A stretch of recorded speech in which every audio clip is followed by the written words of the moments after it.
역대하 14장 9절에서 15절 말씀을 통해서 강한 자와 약한 자 사이라는 제목으로 하나님 말씀을 함께 나누겠습니다. 오늘 본문의 주인공은 아사라는 사람입니다. 아사는 솔로몬 이후로 나라가 둘로 나뉘어졌죠. 북이스라엘과 남유다로 나뉘어졌을 때에 남유다의 세 번째 왕이었습니다. 혈통적으로 보면 사울이 이스라엘의 첫 번째 왕이었지요. 그 다음에 왕위에 오른 사람이 다윗이었습니다. 그 다음에 왕이 바로 솔로몬이었죠.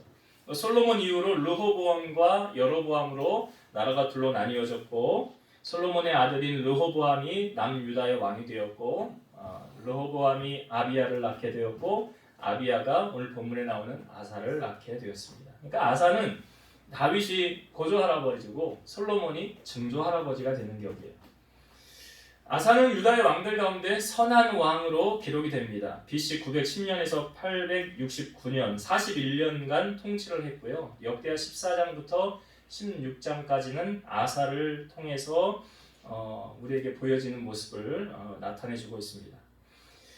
아사의 삶은 두 부류로, 그러니까 그의 삶 가운데 전반부와 후반부로 나뉘어서 볼 수가 있는데 35년, 그가 처음 1년 통치부터 35년까지는 전반부로 보고요.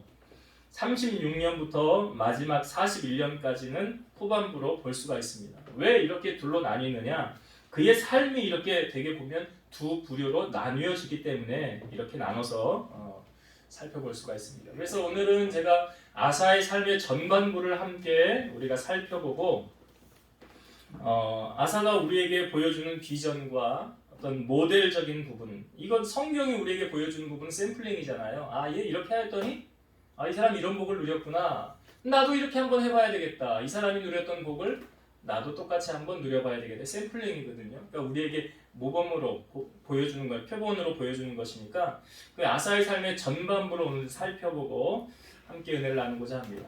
아사의 삶의 전반부는 크게 두 가지로 요약을 할 수가 있어요. 첫 번째는 아사하면 절대 빼놓을 수 없는 단어가 있습니다. 그의 아사하면 따라오는 단어가 있는데 그게 뭐냐면 평안이에요. 아사하면 평안이 따라오게 됐어요. 우리 아사의 삶이 이제 14장부터 우리에게 보여준다고 하지 않았습니까? 14장 우리가 오늘 본문은 9절부터 보았지만 앞부분 1절부터 7절까지 보면 평안이 몇 번 여기 이 짧은 이 성경 속에 몇 번 등장하냐면 1절과 5절, 6절, 7절 이렇게 평안이라는 단어가 등장을 하고 있어요. 좀 이따 같이 읽어볼게요. 그러니까 여러분, 우리는 하루의 일과 속에서 여러분들이 그 하루를 평탄하게 지내는 것, 특별한 일이 없이 지내는 것, 우리는 그것을 뭐라고 그래요? 무탈이라고 그러죠. 하루를 무탈하게 지낼 수 있는 것이 얼마나 큰 축복입니까? 그러나 인생은 세옹지마죠. 그러니까 매사가 인간의 뜻대로 되어지지 않아서 탈이 있을 때도 있고 또 탈이 없을 때도 있습니다. 그런 의미에서 보면 아사는 탈이 없는 인생을 그의 인생의 전반부에 살았어요. 그럼 아사는 어떻게 평안을 누리며 살아갈 수 있었을까? 그걸 오늘 우리에게 성경이 알려주고 있어요. 내가 무탈한 삶 살기를 원한다면 아사가 어떻게 했더니 무탈했더라, 그의 삶이 평안했더라, 그걸 오늘 성경이 우리에게 알려주고 있다는 것입니다. 자, 성경을 먼저 한 부분 같이 볼게요. 14장 2절부터 한번 읽어볼게요. 2절부터 5절까지만 제가 읽어볼게요. 아사가 그의 하나님 여호와 보시기에 선과 정의를 행하여 이방 제단과 산당을 없애고 주상을 깨뜨리며 아세라 상을 찍고 유다 사람에게 명하여 그 조상들의 하나님 여호와를 찾게 하며 그의 율법과 명령을 행하게 하고 또 유다 모든 성읍에서 산당과 태양상을 없애매 나라가 그 앞에서 평안함을 누리니라. 아사가 지금 왕이잖아요. 그 왕의 자리에 앉아서 어떻게 행하였는가를 보세요. 여호와 보시기에, 그러니까 하나님이 보기에 선과 정의를 행하였다는 거죠. 그리고 우상을 없앴다는 거예요. 우상을 없앴다는 것은 내가 이제 하나님 한 분만 섬기겠다는 거 아닙니까? 여러분, 제가 설교를 하면서 우상에 대한 개념을 여러 번 말씀드렸죠. 어떤 목상이나 돌 이런 거 갖다 놓고 내가 그거 섬기는 게 우상이 아니라고 그랬죠. 우상의 개념이 뭐라고 그랬어요? 하나님보다 더 사랑하는 것은 뭐다? 우상이라고. 그러니까 아사를 보면 아사는 하나님보다 더 사랑하는 게 있었다는 거예요? 없었다는 거예요? 없었다는 거잖아요. 하나님보다 더 사랑하는 게 없었다는 거예요. 그 아사의 삶에. 그 평안함이 따라오는 비결이라는 거죠. 그리고 백성들로 하여금 어떻게 했대요? 여호와를 찾게 하며 그랬어요. 나만 하나님 잘 믿는 거 아니에요. 우리가 저번 주에 고넬료의 삶을 통하여 말씀 나눈 게 무엇입니까? 고넬료가 온 집안과 더불어 누구를 섬겼어요? 하나님 섬겼잖아요. 온 집안과 더불어. 나만 예수 믿고 천국 가야지가 아니었더라. 그러면 왕위의 자리에 있는 그 권력을 통해서 백성들로 하여금 하나님을 찾게 만들고 그리고 말씀대로 살았더라라는 거 아니에요. 말씀대로 살았더라. 한 부분을 더 보겠습니다. 자, 15장 12절부터 한번 볼게요. 자, 15장 12절부터 사실은 15장까지가 아사의 삶의 전반부이기 때문에 이 부분도 한번 보기를 원해요. 자, 15장 12절부터 제가 15절까지 읽어볼게요. 또 마음을 다하고 목숨을 다하여 조상들의 하나님 여호와를 찾기로 언약하고 이스라엘 하나님 여호와를 찾지 아니하는 자는 대소 남녀를 막론하고 죽이는 것이 마땅하다 하고 무리가 큰 소리로 외치며 피리와 나팔을 불어 여호와께 맹세하며 온 유다가 이 맹세를 기뻐한지라 무리가 마음을 다하여 맹세하고 뜻을 다하여 여호와를 찾았으므로 여호와께서도 그들을 만나주시고 그들의 사방에 평안을 주셨더라. 그러니까 아사가 한 것이 무엇입니까? 하나님을 찾기로 힘썼다는 거죠. 그리고 백성들로 하여금 하나님 찾지 않으면 어떻게 했대요? 이렇게 할 수 있을까요? 정말? 찾지 아니하는 자는 죽이는 것이 마땅하다 그러잖아요. 13절에.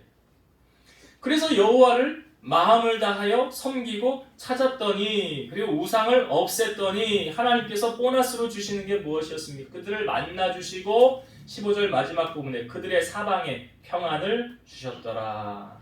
평안을 주셨더라. 그러니까 하나님을 찾으니까 하나님이 만나주셨다는 거죠. 이게 성경이 기록되어져 있잖아요. 잠언 8장 17절 나를 사랑하는 자들이 나의 사랑을 입으며 나를 간절히 찾는 자가 나를 만날 것이니라. 여러분 하나님이 살아 계시니까 찾는 자를 만나 주신 거 아니에요? 하나님이 살아 계시지 않는다고 한다면 하나님을 찾아도 하나님이 만나 주시지 않겠죠. 그 하나님은 지금도 살아서 역사하시니까 찾는 자를 만나 주신다는 거예요. 찾는 자를 만나주시고 사방에 평안을 주셨더라. 여러분 찬송가의 이 찬양 아시죠? 평화 평화로다. 어디서 내려와요?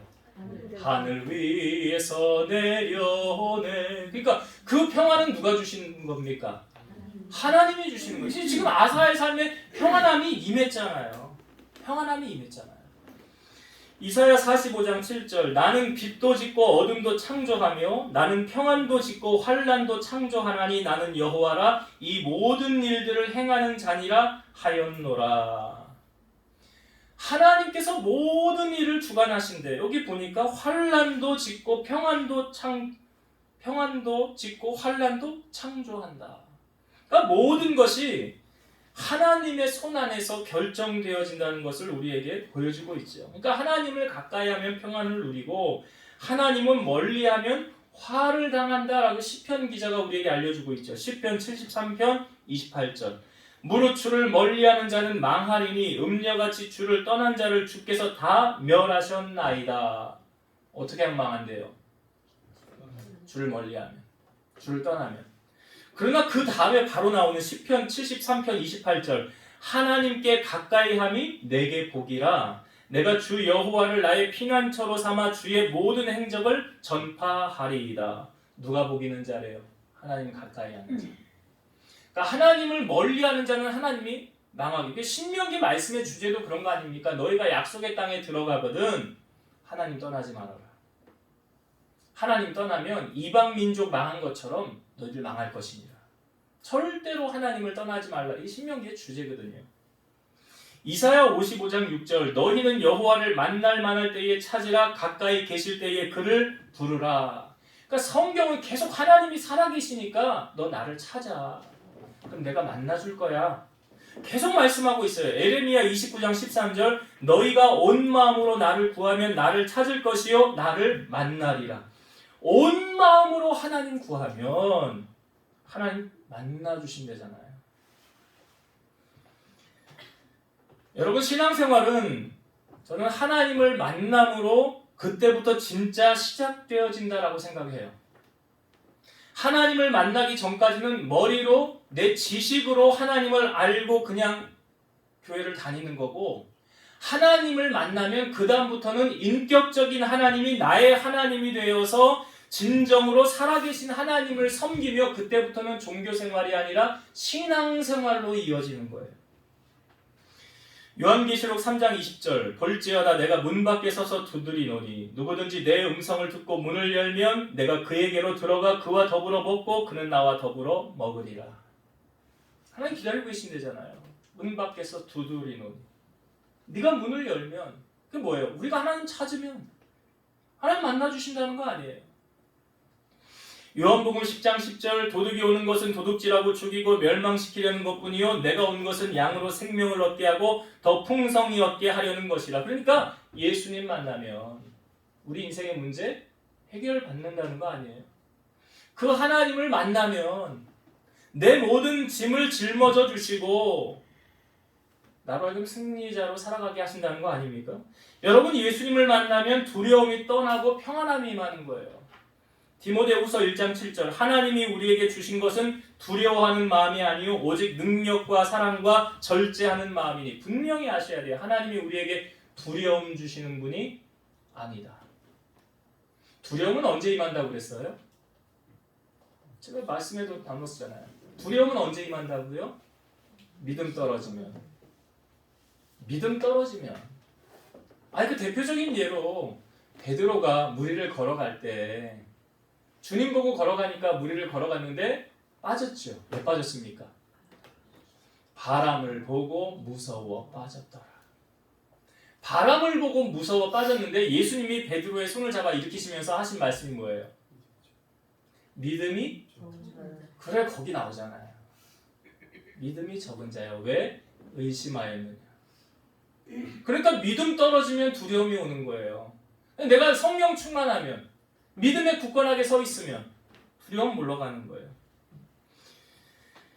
믿음이 어떻게 자랍니까? 성경은 우리에게 분명히 알려주고 있죠. 로마서 10장 17절 그러므로 믿음은 들음에서 나며 들음은 그리스도의 말씀으로 말미암았느니라. 믿음 어떻게 자란다고요? 네, 뭘 들어요?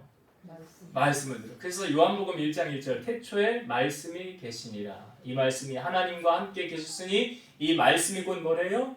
하나님이시라. 그러니까 말씀 들으면 믿음이 자라고 믿음이 자라면 하나님이 날 위해 일하시겠구나라는 확신이 생기는 거죠. 그래서 마귀는 우리가 믿음이 자라는 걸 별로 좋아하지 않아요. 마귀는 분명히 아셔야 돼요. 우리가 잘 되길 원해요? 망하길 원해요? 마귀는 우리가 망하길 원해요. 하나님은요? 그렇죠. 자녀인데. 자녀인데 잘 되길 원하시죠. 그게 아버지의 마음이에요. 여러분 오늘 아사를 통하여 분명히 성경은 우리에게 알려주고 있습니다. 하나님을 찾는 자에게 무엇을 선물로 주십니까? 평안을 선물로 주세요. 오늘 제가 14장 1절부터 다 보지는 않았지만 아까 제가 말씀드렸지만 14장 1절에도 평안이라는 단어가 나오고요. 그 다음에 5절에도 평안함을 누리니라 나오잖아요. 6절에도 그 땅이 평안하여 나오고요. 7절에도 평안이 나와요. 그러니까 사방에 하나님이 평안을 주시는, 우리가 평안을 누리며 살아가는 비결은 다른 데 있지 않아요. 하나님을 찾는 데 있습니다. 하나님을 가까이 하는 데 있습니다. 여러분 하나님을 멀리하지 마시고 하나님을 가까이 해서 그 하나님이 주시는 평안함과 은혜를 누리는 여러분 되시기를 주의 이름으로 축원드립니다. 자, 아사의 삶의 두 번째, 그의 삶의 전반부 인생을 살펴보고 있는데 아사는 어떤 사람이었느냐? 바로 기도의 사람이었다는 거예요. 아사는 기도의 사람이었어요. 그래서 성경에 보니까 아사의 군대가 58만 명이었더라 나오고요. 그 다음 우리가 읽은 본문에 구스 사람이 에디오피아, 그러니까 애굽 아래 위치한 나라인데 그 구스 사람이 그 병거 그 전차죠. 전차 300대하고 그 군인들 100만 명을 이끌고 지금 아사를 치러 쳐들어오는 상황입니다. 여러분, 군대의 숫자는 전쟁의 승패와 긴밀하게 연관되어져 있죠. 그런 상황에서 보면 아사는 지금 불리한 상황이에요. 왜냐하면 구스의 군대가 거의 2배로 많기 때문에 그렇다는 것입니다. 여러분, 사람들의 믿음이 정말 언제 그 사람의 믿음을 우리가 알 수 있을까요? 정말 그 사람의 밑을, 그 사람의 믿음의 밑을 보기를 원한다면 그 사람을 위기 가운데 처하였을 때 그 사람의 진면목은 드러나게 돼 있어요. 그러니까 위기가 닥치면 이 사람이 어떻게 하느냐, 어떻게 행동하느냐에 따라서 그 사람의 참 믿음이 아니면 거짓 믿음이 보여진다는 것입니다. 그래서 때로는 하나님은 그 사람의 믿음을 시험해보고 싶으셔서 믿음이 어느 정도인지 알고 싶으셔서 시험을 몰아가실 때가 있어요. 대표적인 사람이 아브라함 잘 아시잖아요. 외아들의 시험. 너 100세 얻은 아들 이삭을 내게 바쳐라 라고 했을 때 왜 하나님이 이삭의 생명을 요구한 것이 아니라 뭘 보길 원하셨던 거예요? 아브라함의 믿음을 보길 원하셨다는 거죠. 그러니까 그 사람의 진짜 믿음이 발휘되는 순간은 언제냐? 위기 가운데. 그 아사의 삶에 지금 어찌 보면 하나님께서 아사 너 정말 나 사랑하냐? 정말 나 경배하냐? 형식적인 거 아니냐? 그런 걸 하나님이 보시기 위해서 아마 구스 사람을 일으켜서 아사의 그 중심을 헤아려 보기 위해서 구스를 파견한 경우일 수도 있어요. 성경에 해석하기 나름이니까. 자, 그런데 이런 상황 속에서 아사가 어떻게 했느냐? 위기잖아요. 그때 보여지는 게 뭐라고 그랬어요? 믿음이라고 그랬죠. 자, 11절의 말씀을 한번 보겠습니다. 11절. 자, 오늘 본문의 14장 11절 봅니다. 아사가 그의 하나님 여호와께 부르짖어 이르되 여호와여 힘이 강한 자와 약한 자 사이에는 주밖에 도와줄 리가 없사오니 우리 하나님 여호와여 우리를 도우소서. 우리가 주를 의지하오며 주의 이름을 의탁하옵고 이 많은 무리를 치러 왔나이다. 여호와여 주는 우리 하나님이시오니 원하건대 사람이 주를 이기지 못하게 하옵소서 하였더니. 자, 위기 상황 속에서 아사가 뭐 하고 있습니까? 앞부분 다시 보면 아사가 그의 하나님 여호와께 뭐 했어요? 부르짖어. 이 뭐 했다는 거예요? 기도했다는 거잖아요. 부르짖는 기도. 여러분, 수영을 못하는 사람이 물에 빠졌어요. 그럼 어떡하죠? 경험이 없으세요? 살려달라고 소리칠 거 아니에요. 젖먹는 힘까지 다 해서. 가만히 있으면 죽는데요. 지금 아사의 상황이 어찌 보면 비슷한, 제가 비유를 했지만 아사의 상황도 그래요. 지금 다른 누구의 도움을 구하지도 못해요. 급박한 상황이에요. 그가 할 수 있는 것이 뭐예요? 그러니까 지금 제가 위기 속에서 뭐가 보여진다고 그랬어요? 그 사람의 믿음 보여진다고 그랬죠. 아사가 위기 속에서 지금 누구를 찾습니까? 그러니까 위기 속에서 하나님을 찾는 사람은 믿음의 사람이에요. 근데 위기 속에서 사람을 찾거나 돈을 찾거나 권력자, 그건 믿음의 사람 아니에요. 그러니까 딱 판가름 나잖아요. 정말 믿음의 사람인가? 아사를 보니까 그 위기 상황 속에서 지금 뭐 하고 있어요? 기도하더라. 부르짖어 하나님께 도움을 구하더라. 뭐라고 기도했습니까? 힘이 강한 자와 약한 자 사이에는 주밖에 도와줄 리가 없대요. 그러니까 지금 여기 비유적인 표현으로 힘이 강한 자는 구스 사람들 100만 명을 이끌고 전차 300대를 이끌고 우리를 치러 오는 저 강한 사람들. 그리고 약한 자는 누구예요? 자기를 비유해서 말하는 거예요. 우리는 군사도 반도 안 되고 전쟁 준비도 안 되는 이 상황이에요. 약한 자예요. 그런데 그 사이에서 힘이 강한 자와 약한 자 사이에서 도와줄 리는 누구밖에 없대요. 그러니까 지금 전적으로 철저하게 아사는 누구 의지해요? 하나님만 의지하잖아요. 이게 믿음이에요. 하나님만 의지한다고요. 하나님 도 의지하는 게 아니라 이게 믿음이라고요. 신앙생활은 이렇게 하는 거예요. 얼마나 멋집니까? 저는 아사를 보면서 야, 하나님만 정말 의지하네. 사람 일도 의지하지 않고 돈 일도 의지하지 않고 정말 하나님만 의지하는 아사의 모습 얼마나 멋져요.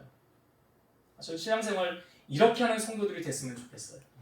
그 사람은 하나님만 의지하더라. 사람도 안 보여. 어떤 것도 쳐다보지 않아. 정말 하나님밖에 없어. 아사가 그러했어요. 여러분, 많은 기독교인들이 힘들다고 하면서 기도는 잘 안 해요. 급하다고 하면서 기도는 잘 안 해요. 기도는 이론이 아닌 실제예요. 이거 삶으로 연결되어지지 않으면 응답이 없습니다. 예수님께서 예루살렘에 올라가면 들리시는 곳인데 교회를 들리셨어요. 교회를 들렸는데 이런 상황이 펼쳐졌어요. 누가복음 19장 45, 46절. 성전에 들어가사 장사하는 자들을 내쫓으시며 그들에게 이르시되 기록된 바 내 집은 기도하는 집이 되리라 하였거늘 너희는 강도의 소굴을 만들었도다 하시니라. 예수님은 교회를 뭐라고 말씀하셨대요? 기도하는 집이라. 기도하는 집이라. 제가 교회를 개척하기 전에 기도하고 싶은 마음이 있는데 기도하러 갈 만한 데가 그렇게 별로 없었어요, 솔직히. 그래서 뭐 집 단계동에 저쪽에 있을 때 그 맨 밑에 지하에 스티로폼 하나 깔아놓고 캄캄한데 거기서 앉아서 정말 하나님을 향하여 간절히 기도했던 경험들이 있어요. 그리고 매주 화요일에는 신림에 여러분 가시면 그 명성수양관이라고 있죠. 예전에는 화요 집회가 있었어요. 그 교인들이 버스를 타고 와요. 관광버스 이렇게 타고 교인들이 와서 거기서 예배드리고 식사를 하고 그 다음에 그 옆에 가면 기도 굴이 있어요. 이렇게 한 사람씩 들어가서 기도할 수 있는. 그러면은 식사를 하고 나서 거기 들어가는 거예요. 기도하러. 아무의 방해도 받지 않고 그냥 그 안에 들어가서 마음껏 부르짖어 기도하는 거예요. 간혹 제가 원주에 좀 큰 교회라고 기도 저녁에 가서 기도하면 거기 교회에서 또 주무시는 분들이 있어서 막 기도하면은 제가 막 부르짖어 기도하잖아요. 그러면은 그 사람들이 잠을 못 자고 하고 막 깨고 막 그런 눈치를 주는 거예요. 그러면 기도하다 그냥 나오는 거예요.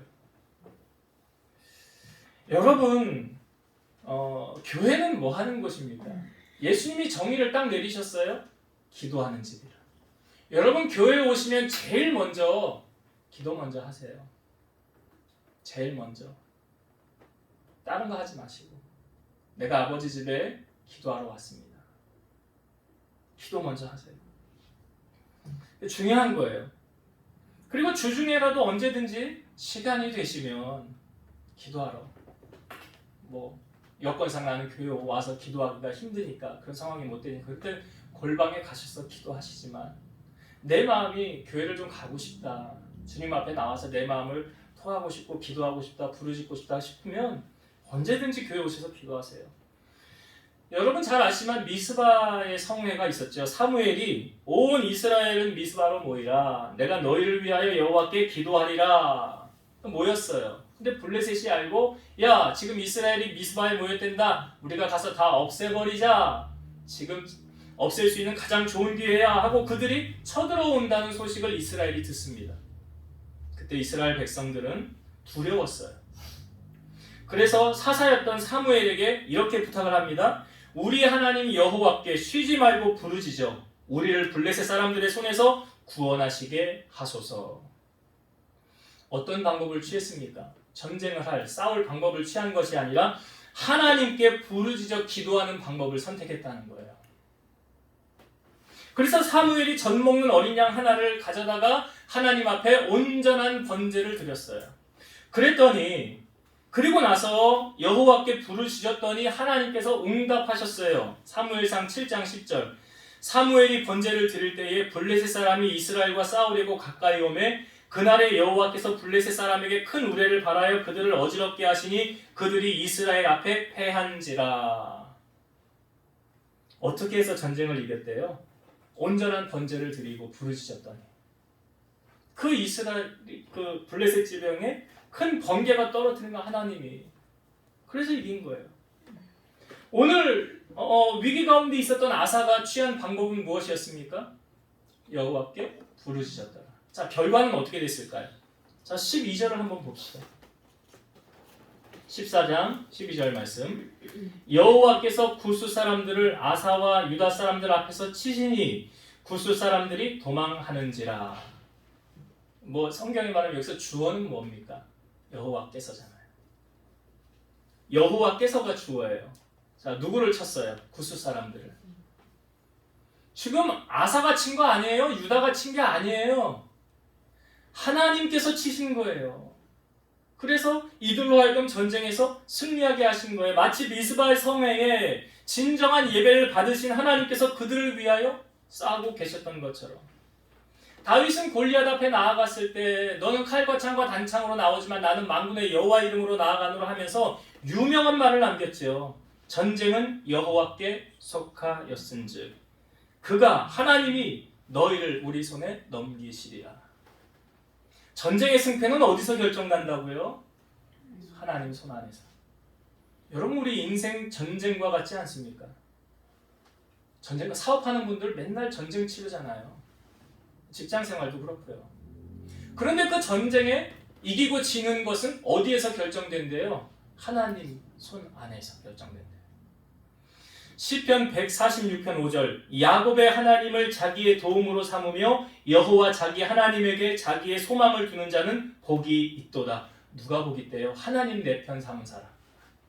하나님이 내 편이야 하는 사람은 복 있는 사람이에요. 왜? 그 전쟁에서 당연히 이기죠. 하나님이 내 편인데 질 이유가 없잖아요. 여러분, 부르짖어 기도하는 사람이 이런 승리를 경험할 수 있다라고 성경은 말하죠.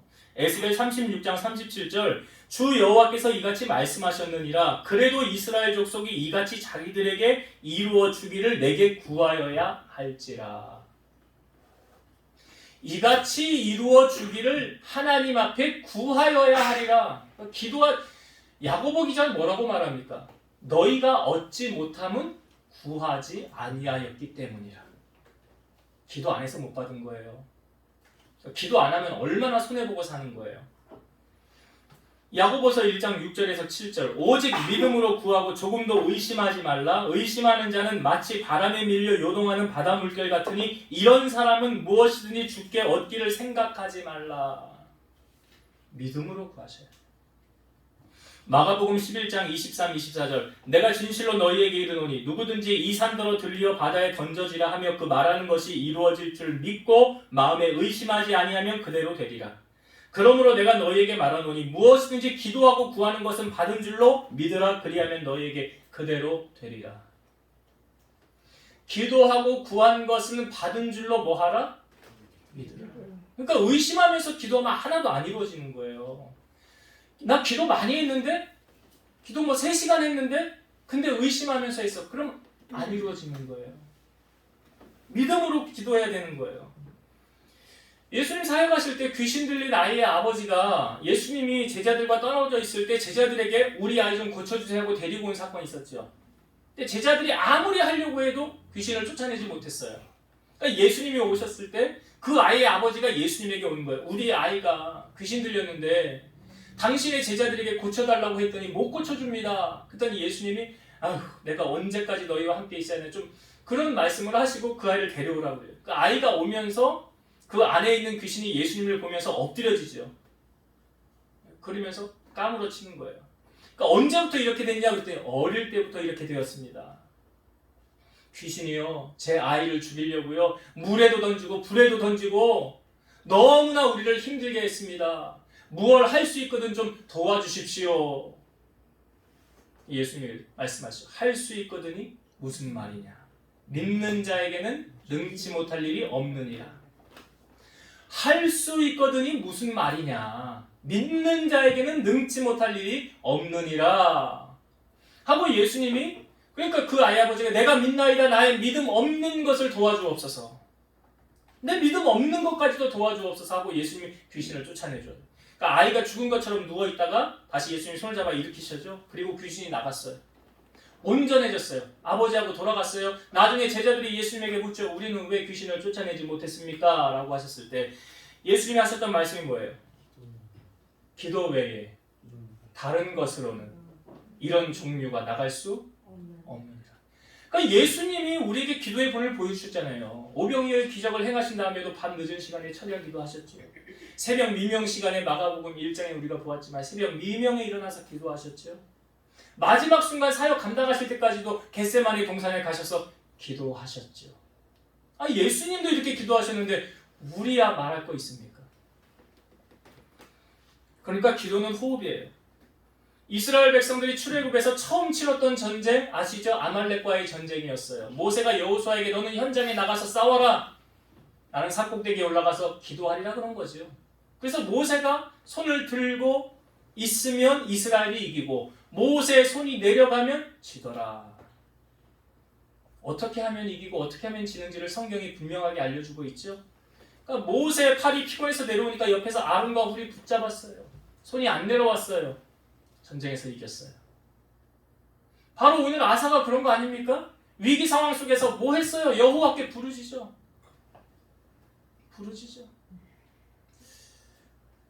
여러분 상황이 급박하고 힘들고 어려우면 할 수 있는 방법이 사실 많은 것 같지만 별로 없어요.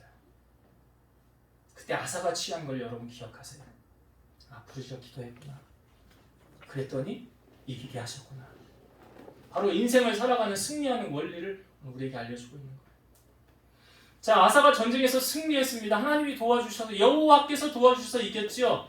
자, 아사에게 보너스가 왔어요. 2가지. 전쟁에서 이긴 다음에 그에게 온 보너스 2가지는 무엇이냐? 첫 번째는 재물이었어요. 13절 우리가 보았지만 후반절 맨 밑에 단락에 보면 노력한 물건이 매우 많았더라. 노력한 물건이 매우 많았더라. 14절 후반절에도 보면 많은 물건을 노력하고 그랬어요. 여러분 돈 좋아하시죠? 돈 싫어하는 사람은 아마 없을 것 같은데. 근데 돈을 사랑하지는 말래요, 성경에. 돈을 사랑하면 일만 악의 뿌리라고 그러잖아요. 돈을 사랑하는 건 아니에요. 근데 여러분 그 돈이 어디로부터 오는 줄 아십니까? 성경이 우리에게 알려주고 있죠. 잠언 8장 18절 부귀가 내게 있고 장구한 재물과 공의도 그러하니라. 어디서부터 오는지 아시겠죠? 학개서 2장 8절 은도 내 것이요 금도 내 것이라 만군의 여호와의 말이니라. 돈이 어디서부터 오는지 아시겠죠? 잠언 8장 21절 이는 나를 사랑하는 자가 재물을 얻어 그 곳간에 채우게 하려 함이니라. 다윗은 직접 고백한 것, 자기가 경험한 걸 말하고 있죠. 부와 귀가 주께로부터 말미암습니다. 어디로부터 온다고요? 신명기 8장 17, 18절 그러나 네가 마음에 이르기를 내 능력과 내 손의 힘으로 내가 이 재물을 얻었다 말할 것이라.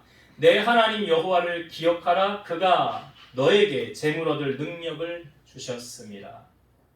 재물은 어디로부터 온다고요? 돈은 어디로부터 온다고요? 부자는 누가 낸다고요? 다 같은 말이죠. 제가 좀 부끄러운 고백을 할게요. 이 욥이 한 말을 근거로 제가 말씀을 드리면 욥이요 고난을 당했을 때 그 동방의 큰 부자였잖아요. 근데 그 하나님이 자랑하다가 욥을 사탄이 아이고 하나님이 복 많이 줘서 그래요. 다 가져가 보세요. 그러면 하나님 배반하고 떠날걸요? 그래? 그러면 내가 허락할 테니까 네가 욥의 몸은 건드리지 말고 네가 마음대로 내려가서 해봐라. 그랬더니 사단이 내려가서 욥에게 있는 재산, 그러니까 욥이 동방에서 가장 큰 부자라고 그랬거든요. 근데 그 재산을 다 가져가 버렸어요. 하루아침에. 그리고 10명의 자녀가 큰아들 집에서 잔치를 벌이다가 지붕이 바람이 와서 이 기둥이 무너지는 바람에 폭삭 주저앉아서 10명의 자녀가 다 죽었어요. 그때 욥이 성경에 어떻게 했습니까? 욥이 어리석게 입술로 범죄하지 아니하고 했던 말이 이거예요. 주신 자도 여호와시요 취하신 자도 여호와시오니 여호와의 이름이 영광을 받으소서. 제가 이 말씀이 생각난 거예요. 주신 자도 여호와시고 거두어 가신 이도 여호와시다. 제가 부끄러운 고백인데요. 제가 한 몇 주 전에 저녁에 농협에 장을 보러 제가 혼자 갔었어요. 근데 장을 보고 나와서 시동을 켰는데 시동이 안 걸리는 거예요. 이 시동이 왜 안 걸리지? 좀 전까지만 내가 운전해서 왔는데 아무리 해도 안 걸려요. 그 카센터 사장님한테 전화했더니 그럼 내일 견인해서 가져오래요. 그래서 차를 놓고 잠근 걸 들고 집으로 걸어갔어요. 그리고 다음날 토요일이었는데 토요일날 이렇게 농협까지 또 걸어가서 그 불러가지고 혹시 시동이 걸릴까 하고 걸어봤더니 안 걸려요. 그래서 긴급 견인차를 다시 불렀어요. 그래서 비가 오고 막 정신이 없죠. 그 농협 주차장이니까. 그래서 그 견인차가 와서 그거를 견인을 해서 이제 카센터로 같이 갔어요. 그랬더니 사장님이 이렇게 보더니 이거 세로모터가 나간 것 같대. 세로모터가 이거 발전기예요. 세로모터가 나간 것 같대. 그래서 그럼 수리해 주세요. 또 수리비 많이 나가겠네. 그래서 나중에 차를 찾으러 왔더니 수리비 얼마예요? 그랬더니 비싼데요. 그래요. 그래서 얼마예요? 그랬더니 13만 원이래요. 근데 그때 제 생각에 어떤 생각이 있었냐면 제가 우리 아이들이 교육급여를 받는데 학용품을 사라고 정부에서 이렇게 1년에 한 번 학용품비를 줘요. 우리미 아림이 앞으로 나오는 게 65만 원씩 나와요. 그게 이제 카드 포인트로 적립이 되는 거예요. 옛날에는 통장에 현금으로 줬는데 카드 포인트로 적립이 되는 거 우리 아림이 우리 몰랐는데 그 65만 원 둘이 합치면 얼마죠? 130만 원이네요. 네. 근데 제가 요거를 11조를 딱 떼서 하나님 앞에 드리고 썼어야 되는데 그냥 밥도 사고 뭐 필요한 거 사고 하니까 11조를 제가 안 드렸어요. 그냥 넘어갔어요. 그랬더니 하나님이 요렇게 또 빼가세요. 난 그 금액 듣고 깜짝 놀랐어요. 야, 내가 안 한 11조를 하나님이 이런 방법으로 빼가시네. 그래서 제가요, 여러분, 하나님이 살아계시다는 게 뭘로 우리에게 보여지냐면 그 작은 거 하나로도 우리에게 느껴지는 거예요. 말라기 말씀해 보니까 11조는 누구 거래요? 하나님의 거래요. 안 하면 뭐 하는 거래요? 도둑질하는 거예요. 도둑질하는 거예요. 근데 문제는 제가 그것 때문에 얼마나 고생했습니까? 시간 낭비했죠. 인력 낭비했죠. 토요일날 설교 준비하고 바쁜 시간인데 또 기도하러 와야 되는데 얼마나 많이 시간을 낭비하고 물질을 낭비했습니까? 그것 때문에. 그거 내가 하나님 앞에 온전히 하지 않음으로 말미암아 물질만 손해를 본 게 아니더라는 거예요. 여러분, 하나님이 우리 그거 모르실 것 같아요? 너무 정확하게 잘 알고 계세요. 그래서 제가 11조는 뭐 신앙인의 기본이기도 하지만 농부의 그 비유로 말하면 성경이 말하죠. 씨앗이라고 그래요. 씨앗. 농부가 아무리 배가 고파도 씨앗은 먹어요, 안 먹어요? 안 먹어요. 그게 11조예요. 근데 그거 드리면 하나님 뭐라고 그래요? 드리면 물질 새는 거 막아준대잖아요. 내가 안 하면요 다 새나가요. 그 이상으로 새나가요. 하나님이 다 가져가세요. 그러니까 욥이 고백한 게 그거예요. 주신 자도 여호와시고 거두신 자도 여호와시다. 하나님이 다 하시는 거예요. 그러니까 오늘 아사를 통해서 아사가 하나님의 편에 서고 전심으로 기도하고 말씀대로 살았더니 하나님 재물을 선물로 주시는 거예요. 재물. 이게 첫 번째 아사가 누렸던 복. 두 번째가 뭐냐면 아사로 하여금 주위에 두려움을 선포하게 하셨더라. 오늘 14절의 말씀에 보니까 이렇게 나와요. 여호와께서 그를 사면 모든 성읍 백성을 두렵게 하시니. 두렵게 하시니. 이게 뭐냐면 쟤 건드리지 마. 쟤 건드리면 하나님한테 혼난다. 이거예요. 쟤한테 함부로 하지 마. 그럼 하나님한테 혼난다. 여러분, 야곱이요 그 외삼촌 라반 집에 있을 때 야밤도주한 거 아시죠? 야밤도주했어요. 인사도 안 하고 그냥 갔어요. 그랬더니 라반이 쫓아오는 거예요. 사람을 거느리고. 왜 쫓아왔을까요? 야곱 죽이고 재산 다 뺏으려고. 그런데 야곱을 만나기 하루 전날 밤에 하나님이 라반에게 나타나셔서 하시는 말씀이 너 야곱에게 머리 털끝 하나로 건드리지 말아라. 내가 너 건드리면 가만히 안 둘 거다. 하나님이 나타나셔서 직접 라반에게 이렇게 말하는데 두렵겠어요? 안 두렵겠어요? 그러니까 라반이 와서 야곱에게 너 왜 인사도 안 하고 그냥 갔냐? 라고 말하면서 창세기 31장 29절 너를 해할 만한 능력이 내 손에 있으나 너희 아버지 하나님이 어젯밤에 내게 말씀하시기를 너는 삼가 야곱에게 선악간에 말하지 말라 하셨느니라.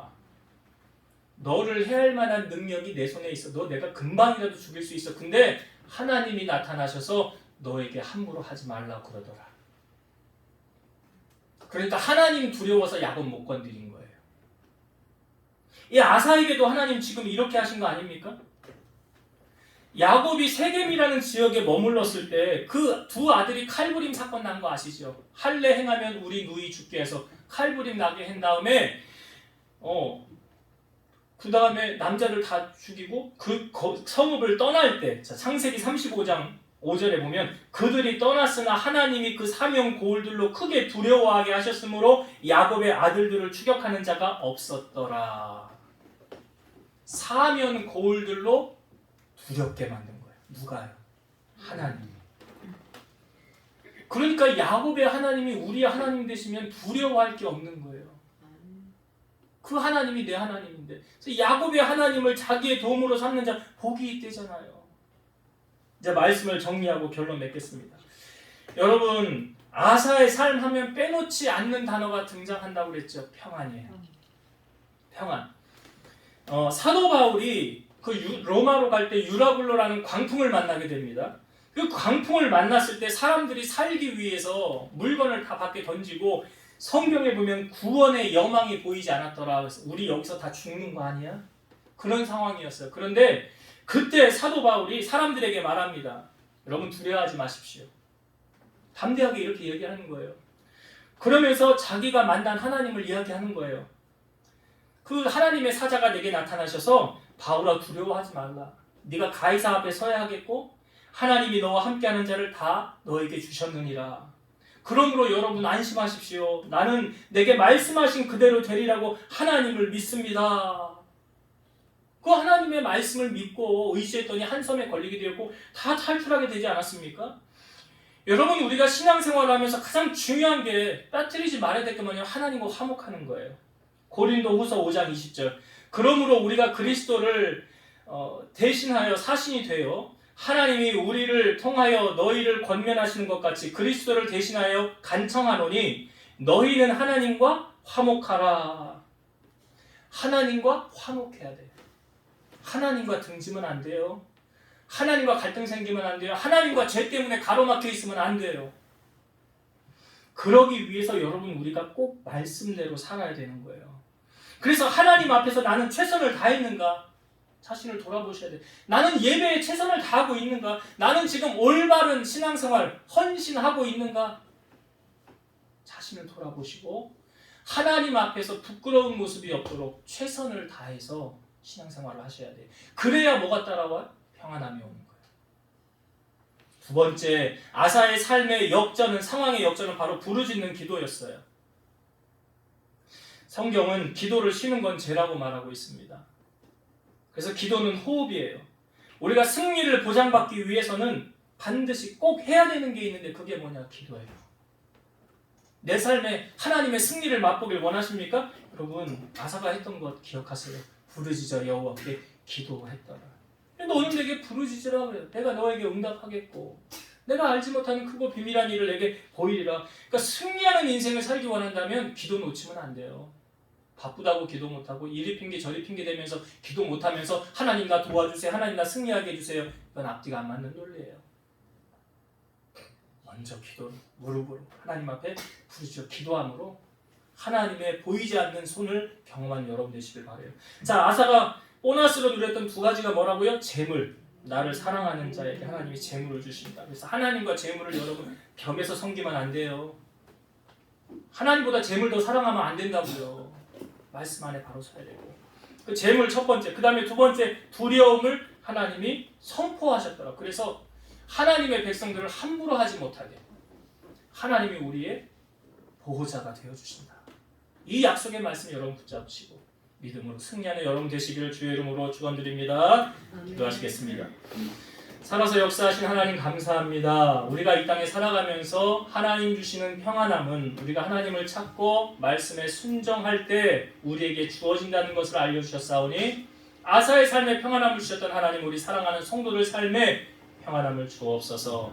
또한 아사가 위기의 순간에 했던 것은 하나님을 향하여 부르짖는 기도였습니다. 그것이 전쟁에서 승리하는 비결로 연결됐습니다. 우리 사랑하는 성도들 인생에 살면서 여러 전쟁을 만날 때에 기도함으로 하나님 주시는 승리를 맛보게 하여 주옵소서. 그러므로 주님이 주시는 재물도 누리고 또한 하나님께서 주시는 담대함으로 세상을 승리하며 살아가는 우리 성도들이 다 되게 하옵소서. 예수님의 이름으로 감사하며 기도드리옵나이다. 아멘.